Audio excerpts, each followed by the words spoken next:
da mielomeningocele. Professor Macedo, muito obrigado por estar conosco. Fique à vontade nesse nosso diálogo digital, nessa noite fria aqui na cidade de São Paulo.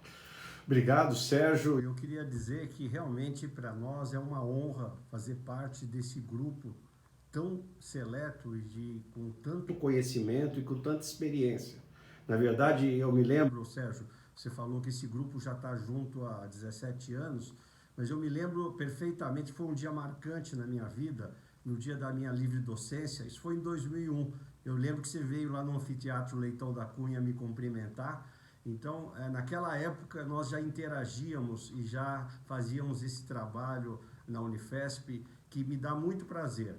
E me dá muito prazer também, Sérgio, porque esses doentes, né, que a gente continua seguindo eles, né, e pela característica desse grupo que trabalha de uma forma uníssona, ele nos permite algumas questões que isso não é possível em outros lugares do mundo. Isso acabou, enquanto urologista, nos beneficiando, porque o nosso doente, ele tem um segmento e as modificações do crescimento, elas interagem com a bexiga. E é muito bom a gente ver esses pacientes vindo, fazendo esse acompanhamento ao longo dos anos. A gente tem pacientes do Brasil inteiro que, às vezes, num dia ele passa em 3 de nós, assim, 4 de nós. Então, é muito bom a gente poder seguir.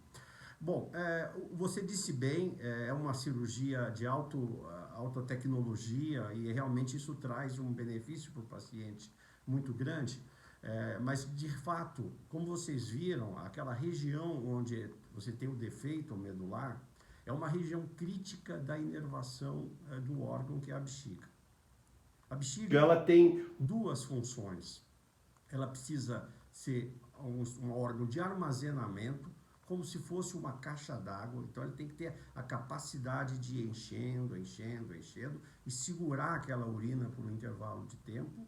E também ela tem que ter um comando que, numa hora de ela se esvaziar, ela tem que ter, ao mesmo tempo, um mecanismo de contração e liberação dos esfíncteres. Então, a parte neurológica da bexiga, ela é muito complexa. Porque ao mesmo tempo que a bexiga, para encher... Compartilhar a aula, doutor. Me entendo? Compartilhar a sua aula. Como compartilhar? Não, eu estou só falando, não vou compartilhar. É só slide, não tem slides. Alô? Tá bom, você não tem apresentação? Não, eu só vou falar. Tá bom. Então, na verdade, como eu tenho essa questão de você ter uma bexiga que precisa armazenar e esvaziar, então isso é muito complexo. Isso precisa com que haja uma interação nervosa. E exatamente por isso que a bexiga tem um aspecto importante, porque ela é um órgão que ela precisa estar funcionando de uma forma adequada e ela está internamente ligada aos rins. Então, se alguma coisa vai mal com a bexiga, que é o que nós chamamos de bexiga neurogênica, isso fatalmente vai impactar e pode trazer problemas para o rim. Então, diante desse cenário, é muito importante, já após o nascimento, entender que tipo de bexiga que nós vamos ter que poder tratar. Porque existe uma variabilidade de formas de bexiga que vão causar risco para o rim.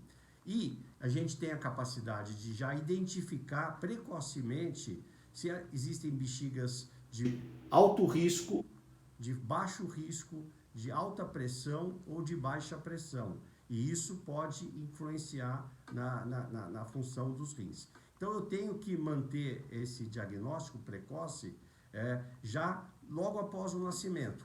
Nós, nessa população que a gente avaliou e também nos casos que eram tratados depois do nascimento, nós sabemos que mais da metade dessas bexigas, elas têm um risco de desenvolver uma pressão alta e acabar criando risco para infecção urinária, que é o que nós chamamos de bexiga de alto risco.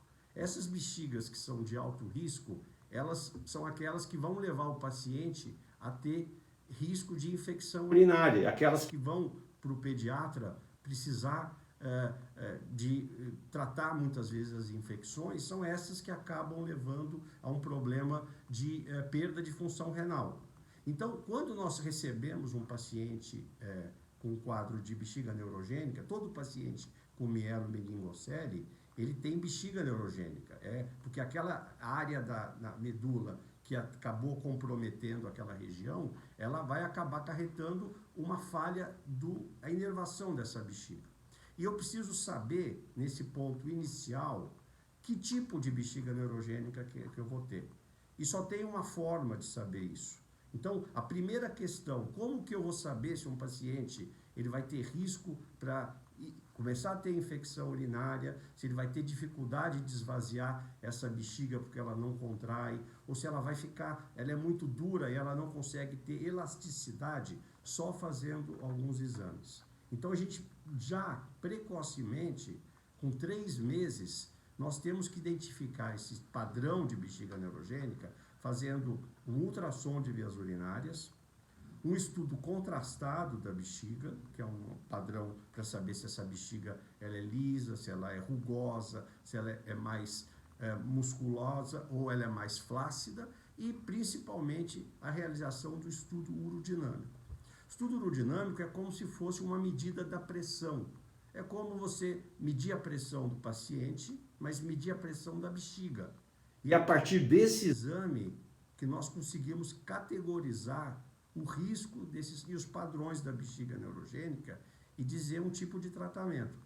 Porque eu posso ter uma bexiga que eu preciso abaixar essa pressão, então eu tenho que dar medicamentos para que isso seja feito, mas eu tenho também bexigas que elas não têm capacidade de contrair e esvaziar, então a urina fica retida. Se eu não encontrar uma forma de esvaziar essa bexiga, ela vai ficar uma urina parada que vai acarretar risco de infecção urinária. É por isso que essa investigação inicial, após todos esses procedimentos realizados pelo Dr. Sérgio Cavalheiro, eles exigem categorização dessas bexigas. E a missão número 1 do urologista é identificar se esse paciente vai ter riscos de ter infecção urinária, e a minha meta número 1 é não deixar que isso aconteça, para que não haja esses casos de evolução para insuficiência renal ou ter essas infecções recorrentes. Então, a partir de um estudo urodinâmico feito com 3 meses, eu categorizo esse paciente e já inicio o tratamento. O tratamento é, então, desde o uso de medicamentos, a passagem da sonda, que é uma passagem de sonda feita em intervalos periódicos, a cada 3 a 4 horas. Claro que para isso os pacientes têm que ser treinados para que eles possam fazer esse cateterismo, então nós temos que envolver uma profissional, uma enfermeira que vai ensinar a fazer esse cateterismo, e a partir daí nós vamos começar acompanhando o paciente. Então, o objetivo número 1 é entender que se eu conseguir fazer isso com a mínima necessidade de abordagem, que seria basicamente um remédio e a passagem de uma sonda, eu acompanho esse paciente e verifico com exames periódicos se o rim não está dilatando, se ele não vem tendo pioras. Agora, o que acontece é que muitas vezes alguns padrões de bexiga neurogênica eles estão relacionados ou com a fraqueza do esfíncter, que é o músculo que fecha a bexiga. Esse paciente acaba tendo perdas de urina. Então, esse é aquele paciente que não precisa do cateterismo, porque ele já é incontinente. A incontinência, ela é bem aceita socialmente enquanto a criança está de fraldas. Então, se eu tenho um paciente com fraldas, a incontinência não é um problema nesse momento. Mas esse é o segundo objetivo do urologista. Primeiro eu vou cuidar do rim, eu vou proteger o rim de infecção, e depois eu vou pensar que quando essa criança tiver numa idade próxima de 5 anos, eu tenho que oferecer uma solução para esses casos. Dentro dessa categorização que a gente falou, que é feita a partir de um urodinâmico já inicial, então qual é a melhor hora para o urologista já ver esses pacientes? Já nos primeiros 3 meses. Um urodinâmico feito dos 3 meses vai me permitir identificar o padrão da bexiga neurogênica e eu vou saber se aquele paciente vai ter maior ou menor risco para infecção urinária. Se ele tiver um padrão de incontinência, esse paciente não vai ter risco para infecção urinária, porque a urina vai vazar. mas ele vai ser um paciente para o futuro, para nós pensarmos em algum tipo de procedimento. Eu já sei pela experiência que se o paciente, os pais não trazem a criança a partir de 5 anos, 6 anos, a criança traz os pais, porque começa uma cobrança social e ela vai querer ficar seca, vai querer sair das fraldas. Qual que é a percentual dos pacientes com mielomeningocele de bexiga neurogênica que tem alteração? 85%. E o que foi realmente surpreendente ao ter essa experiência com os pacientes com cirurgia intraútero, isso foi inclusive objeto até de vários trabalhos que nós já publicamos, que isso também foi um diferencial. O grupo americano, o grupo do MOMS, como nos Estados Unidos os doentes se espalham, eles não conseguiram produzir trabalhos de boa qualidade urológica.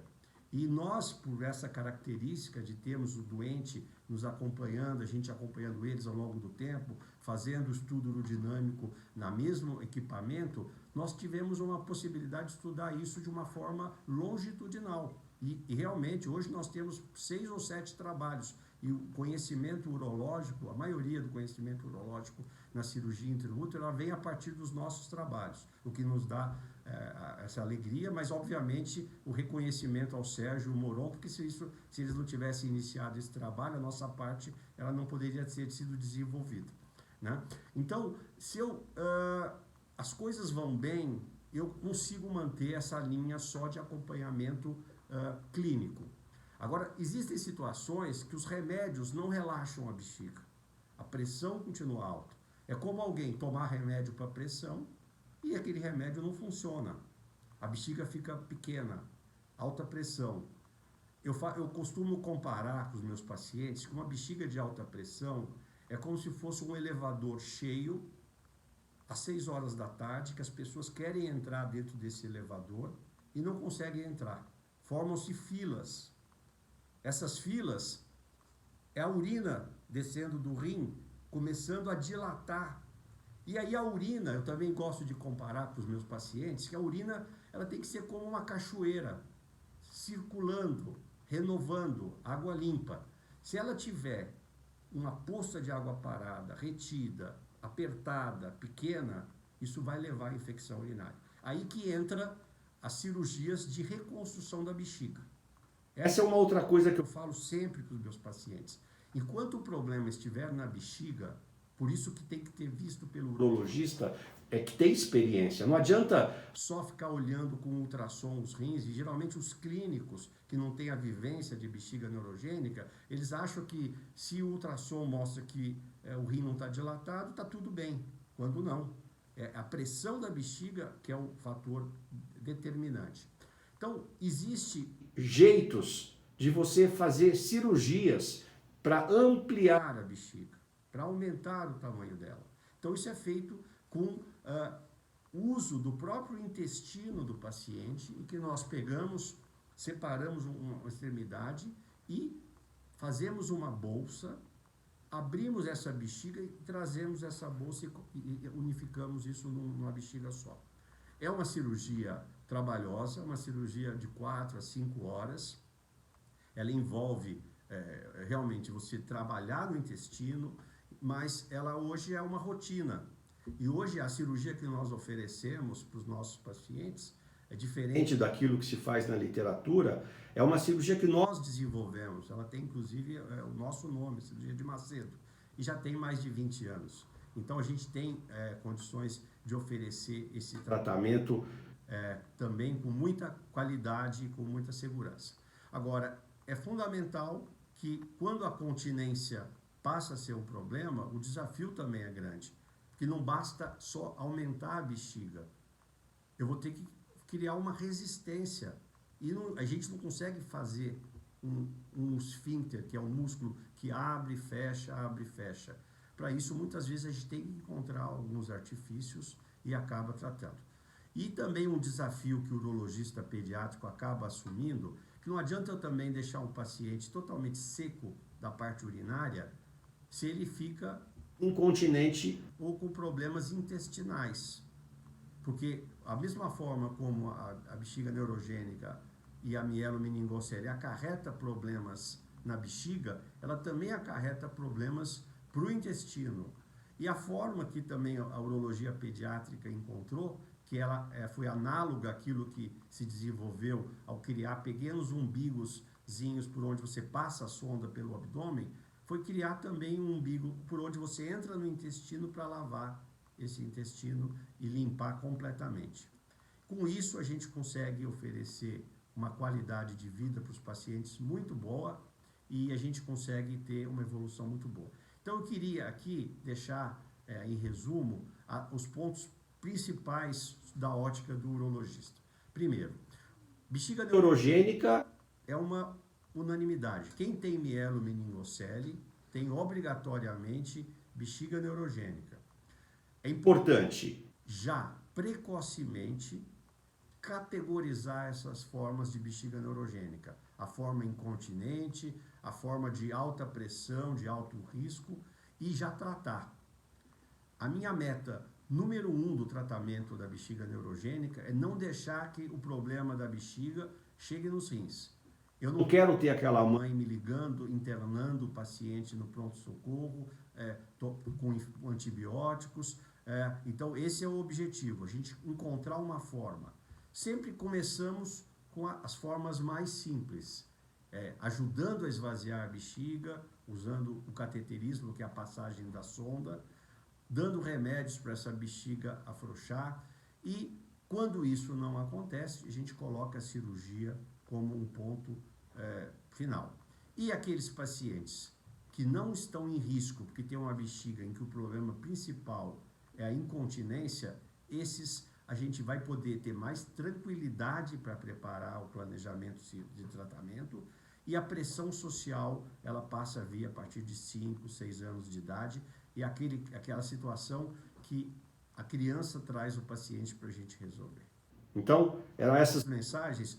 Eu preferi fazer de uma forma mais genérica, porque como tem um público também de pais, eu preferi fazer dessa forma. Espero que não tenha desagradado aí o conceito, Sérgio. De maneira nenhuma, Macedo. Muito obrigado. Muito bem. Aliás, quem sabe fala sem o apoio de imagens, né? Dizem que quando você precisa de imagem que sua didática não está muito boa. Gostei muito da maneira como você apresentou, gostei muito da sua didática. Parabéns, Macedo. É sempre bom contá-lo dentro desse nosso time. Tá? Então, agora vamos passar um pouquinho para os aspectos ortopédicos da mielomeningocele. Vamos chamar também o professor Alexandre Lourenço, lá da Escola Paulista de Medicina, para nos falar sobre as alterações ortopédicas nas crianças com mielomeningocele. Muito obrigado, professor Alexandre, é um prazer tê-lo aqui conosco. Fique à vontade. Boa noite, realmente é uma alegria estar aqui participando, uma honra estar aqui com vocês, mostrando então essa parte que nós temos desenvolvido já há um bom tempo nesse nosso time, nesse nosso grupo. Né? Na ortopedia, a gente uma das faces que tem